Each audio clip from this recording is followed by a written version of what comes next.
All right. So you want to go live. You're like, Brian, just regular videos is not enough. Let's talk about Zoom. So during the coronavirus outbreak, a couple of main players in the whole digital video conferencing world have given schools and even some businesses some great features for free. We talked about Google Meets a second ago in another video, and now we're talking about Zoom. And the CEO, Eric Wan, is giving those tools for free. And let's talk about how you get those tools. So on their website, there's a K12 School Verification form, and it's going to lift the 40-minute time limit on those free basic accounts. So you just got to give them some information, and you got to use your school domain. It can't be like a personal domain email address. It's got to be that school email address. So give them the information they need, and then voila, you've got the hookup.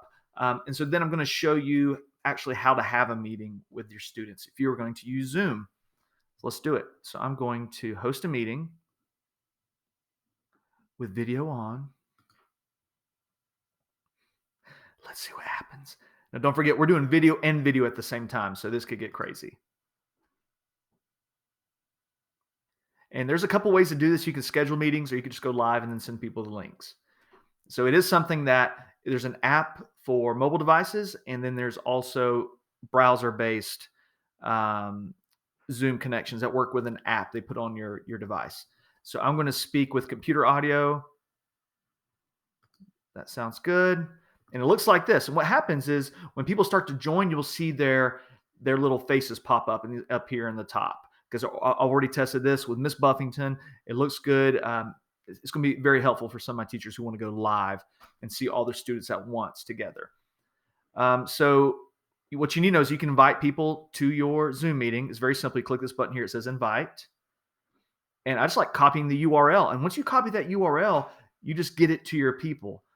They may need the password over here too, but just like anything, what we've been talking about is just test this out real quick. Just grab somebody in your house, maybe one student, and just make sure it works before you get 100 people together and find out like you didn't hit the right button. So test it out with somebody, and that's going to do just fine.